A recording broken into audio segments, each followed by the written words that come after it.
Probably helps if I hit record, right? I've done that before. At least you noticed at the beginning of the interview. There we go. Okay, now we're golden. Let's try that again.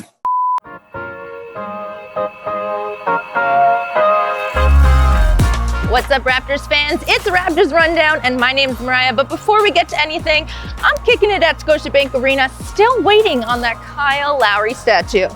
Anyways, I think we can all agree that we can use the break from Akil. Nelson, you're with me, right? We can use the break. But before we get to anything, I'm so excited to let you know about what's on the menu. On today's show, I'm talking one-on-one with some of the powerhouse females who will be working on Canada's first ever all-female-led broadcast. But it doesn't stop there, because if you're a small business owner, well, guess what? Raptors is hooking you up, so stay tuned.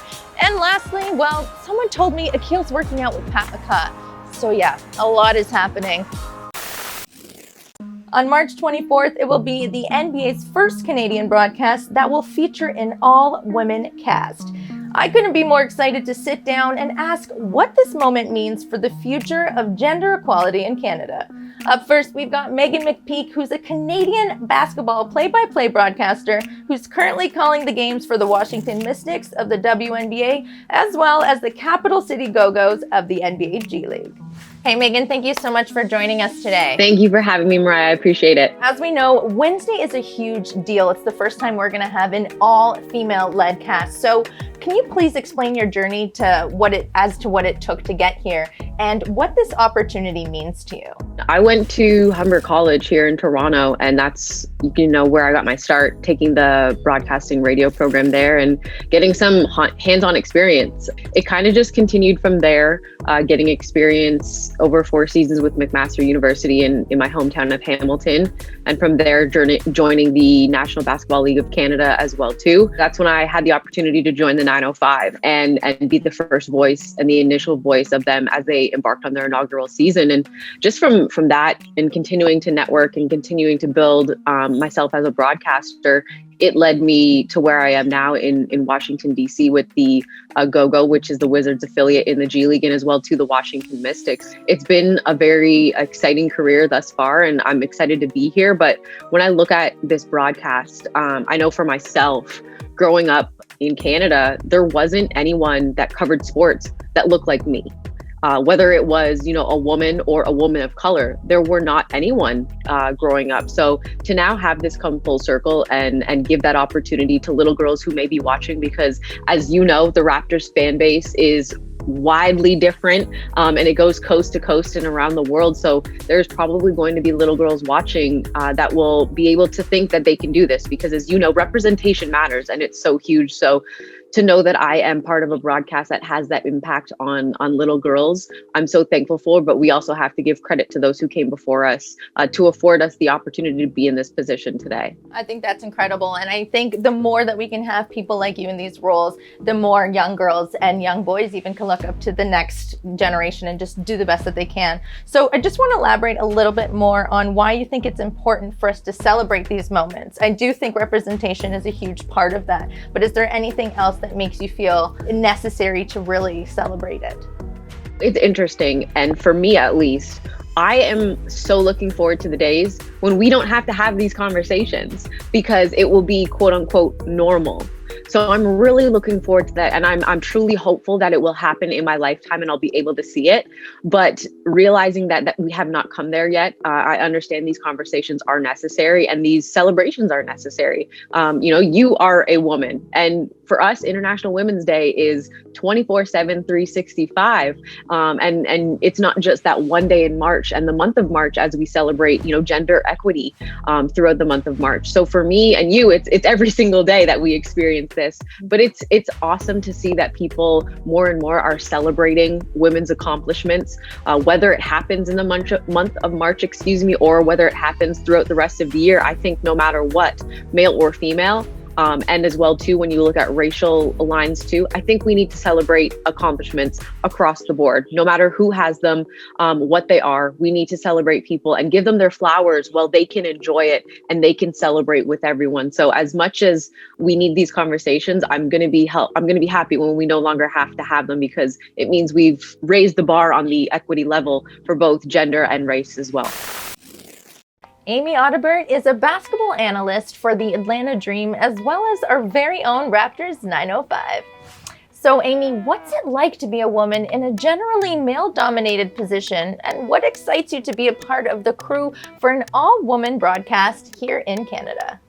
I think it's everything, right? I mean, as this has been leading up, I have been reflecting, because I'm sure all of us women have been reflecting on what this moment kind of means.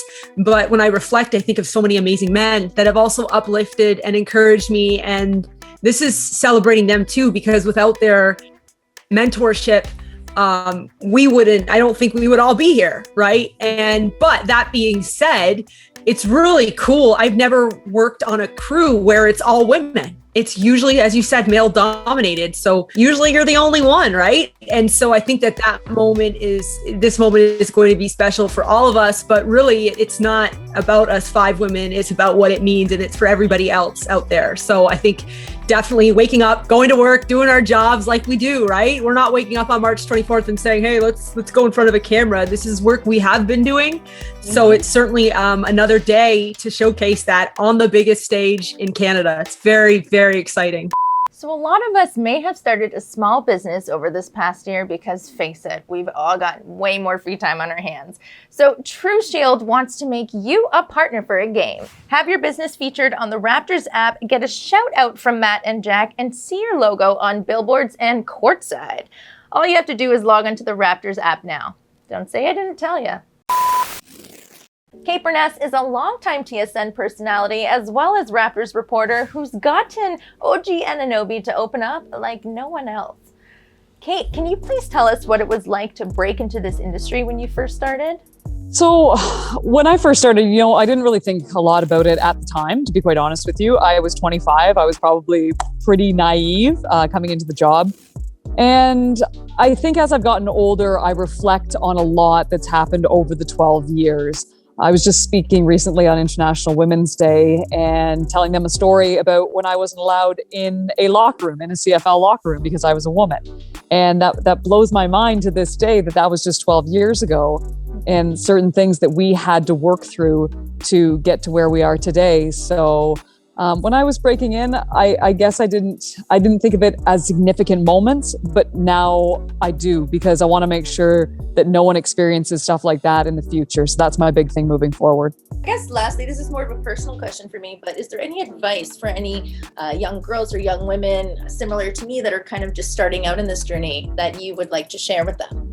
So I rip off the advice of one of my mentors, because I always think that's the best way is to pay it forward, is dream big and dream bigger, because your only limitation is yourself. And I know that may sound, I've heard that a million times and maybe a little bit corny, but I believe it, because I think that there are a lot of us, and especially the women that are coming up on this broadcast, who are actually doing it. Be confident, learn as much as you possibly can, get as much experience as you possibly can, and know that, every single one of these jobs that we're currently in or that you're currently aspiring to, there's no reason whatsoever that you can't do it. Thank you, Kate. It has been such a pleasure chatting to you. And thanks to all the women I got the pleasure to sit down and talk to. Once again, make sure you are tuning in on Wednesday, March 24th on TSN to witness history as we see the first all-female broadcast. And while I had all that fun chatting, well, Akil was doing his best to keep fit and have fun. You got to see it to believe it.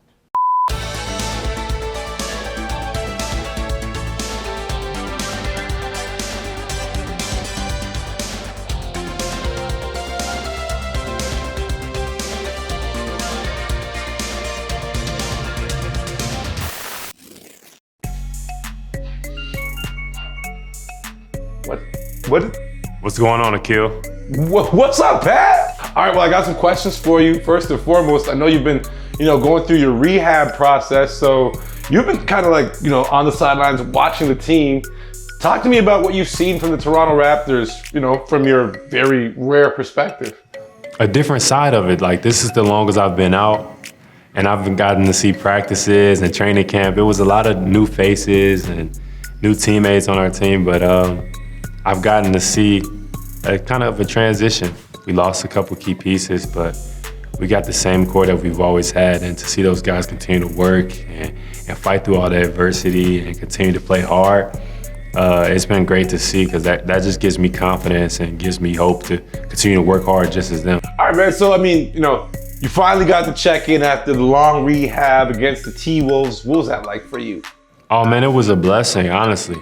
I was at a point where I didn't even think I would be able to run around and move the same just because of the injury. You have all these thoughts when you get an injury and you're in pain and things like that. But to be back and to be able to put that uniform back on again felt like the world to me, honestly, just because all the work I done put in and the support I've gotten from my teammates and coaching staff and training staff. It's been a long journey, but I'm glad to be back with my teammates. So it was great. All right, Pat, thank you so much for carving out some time for us. We appreciate it. And we're happy you're healthy. Best of luck with the rest of the season. I know you got to go, so get out of here. And I'm going to get back to work. Let's turn this thing up. So do remember the point I'm trying to drive home today, which is, I know you don't have all the options you usually do, but try to be active in any way you can, right? In whatever little space you have. Stop sitting around in the couch, leaning back. Like, don't do that. Get outside. Be active. Get busy. Yeah.